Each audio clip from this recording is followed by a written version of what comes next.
I'm Robert Evans, Sony Artisan of Imagery. In this video, you will learn about arranging the wedding day photography timeline. So let's now break the wedding day down into times of day and sections of things that you will shoot on the wedding day. So the way I like to photograph the wedding is start about 4 hours ahead of time. So let's imagine that we have a 6 o'clock ceremony. I will start at 2 o'clock with getting ready. So from 2 to 3, I'm photographing the bride, her bridesmaids, getting ready. At 3 o'clock, then the two people that I want ready are just the bride and groom, and we'll find a private area and we'll do first look. And then I'll photograph them for an hour after that. At 4 o'clock, then I ask that the immediate family and the bridal party be ready. Moms and dads, brothers and sisters, bridesmaids and groomsmen. And then I photograph each of them with their sides of the family. And then at 5 o'clock, 1 hour prior to the ceremony, I ask that the extended family and special friends be ready. So aunts, uncles, cousins, special friends would include maybe sorority sisters, godparents, people that may not be in the family, but that we want to make sure that we get special images of. I like to at least finish maybe 30 or so minutes prior to ceremony so that the bride and groom have time to go back and freshen up makeup, get a drink of water, relax a little bit. And then that's the time when I put myself with the bride as we lead up to the ceremony. The biggest purpose of getting the photographs done ahead of time is I tell them this.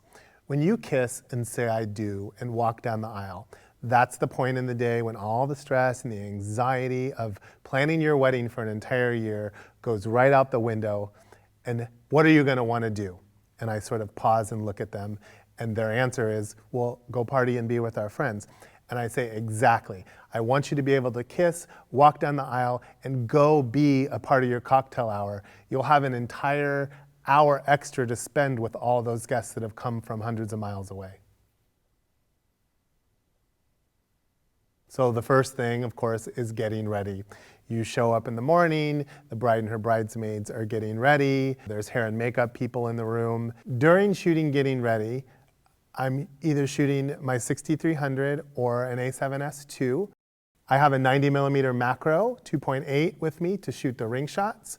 I have a 24 to 70 to shoot kind of just overall candids in the room. And occasionally I'll shoot with my 85 1.4 capturing images if I want to get in a little closer, but I don't want to be right on top of anybody. For me, this time is a very candid time. I try not to get in the way. I try to stay out of the way. I want to photograph the moments of her getting the makeup on, touched up, getting the veil on, those type of things. But almost more importantly are the moments that are happening in the room, her interacting with her girls, her mother, the laughter, the nerves. So those are the things I'm looking for. The other thing that I'm going to be shooting here are details. I'm going to be shooting the dress, the rings, any other jewelry, and her shoes that she'll be wearing that day. So I want to make sure that all those things are there and ready for me in the room when I show up. And I arrive to hair and makeup about an hour before first look, so I have plenty of time to sort of just play and spend time shooting the rings, grabbing candids in between, shooting the dress, the veil. So it makes it for a relaxing environment, not just for myself, but for the bride as well.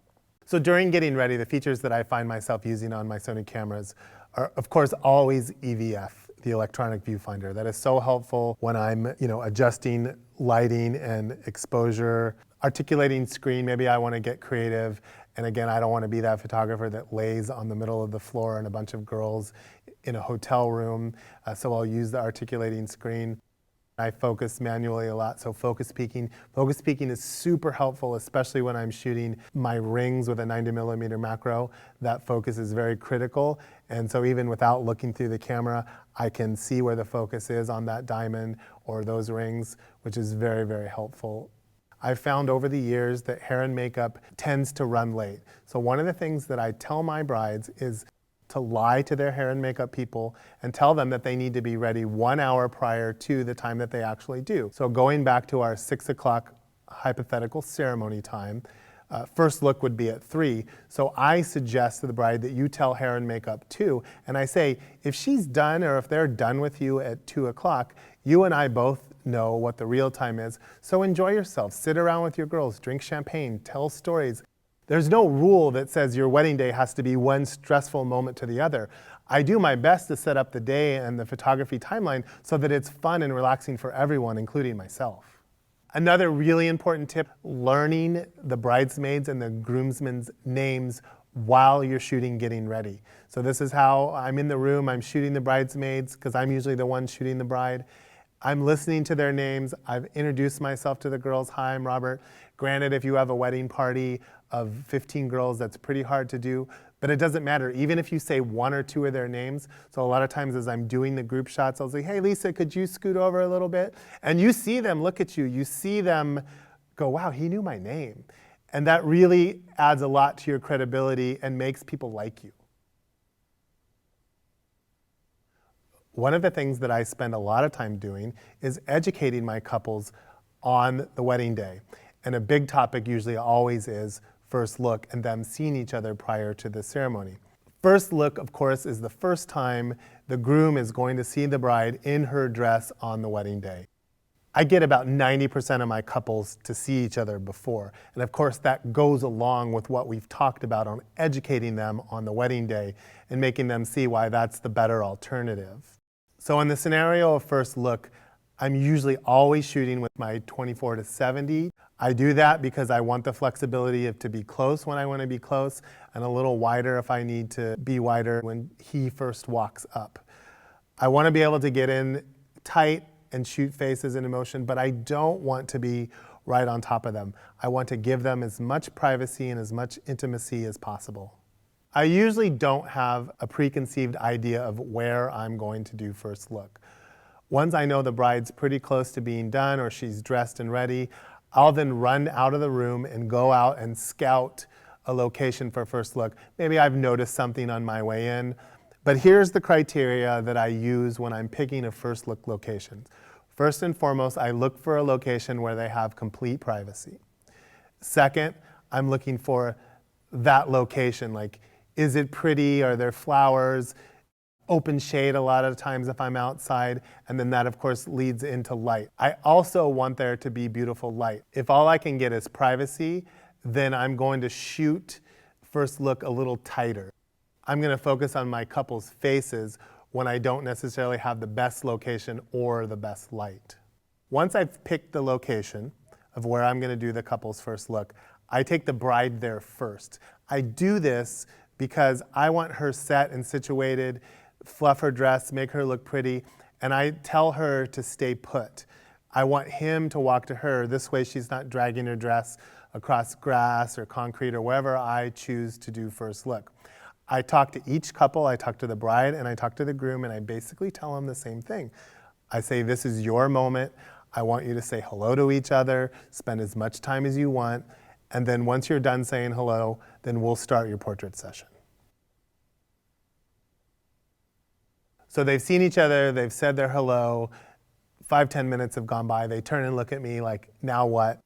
One of the things that I do is called the parent portraits. I shoot full lengths, half shots of the bride and groom, very traditional photography, and I do this for the parents. So I have them put their arms around each other, heads together, give a little hug, half shot, full shot, turn, face each other, arms around each other, cheeks together, and I get the sort of traditional parent portraits done and out of the way so I can go on and be creative. I have now an entire hour to walk around with them around the location and take pictures. So during this session, I'm going to tend to use my favorite lenses. I still might have the 70-200 on. At some point, I'm going to switch to the 85 G Master 1.4 because it's one of my favorite lenses. But you never know. We're walking around and I see this incredible architecture and I need a wide lens. So I'm going to switch to a wide. I'm going to switch to my 35 1.4, or if I need even wider, I'm going to switch to my 16-35. The best part about this is they're excited to see each other. They're relaxed. The butterflies are sort of gone and the nerves from seeing each other for the first time. And we can sort of now walk around and just have fun. I've probably picked out places or locations that I want to use or think about shooting. And sometimes stuff just comes to me in the moment. The way I shoot my couples is very sort of loose and relaxed. I like to watch them. I like to watch how they're reacting with each other. I'll suggest things like go stand over there against that wall, and I'll sort of watch how they pose or how they come together. And then I may refine it a little bit so it's flattering, but a lot of times I let my couples sort of fall into poses or situations that's comfortable to them. They do it a lot better than I could tell them to do in most cases.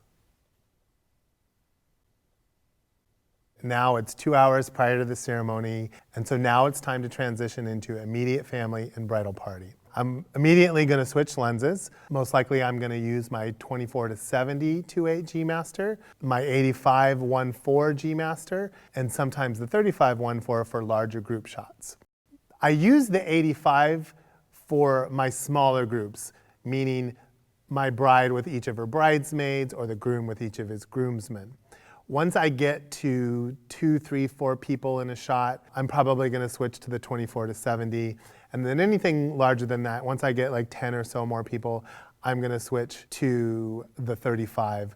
Another tip that I offer to my bride and grooms is lying to their families as well as lying to their hair and makeup about when they need to be ready. So I generally suggest to them about 30 minutes or so prior to the actual time that I want them there so that I can call them up. It can go very smooth and systematically. So I take the big group, I have her 2 or 3 brothers and sisters come out. I have the parents, so the bride with just her parents, mom and dad. I take that picture. Dad comes out, bride and mom. I put dad back in, bride and dad. Systematically, I'll go through them one at a time, and I try to keep it quick and I try to keep it fast. Put your arms around each other, give each other a little hug, smile, click, next. Now we're done with her immediate family. Here's another really great tip when you're doing family pictures to get them to smile naturally is to hug. They will naturally smile when they hug and you take the photo.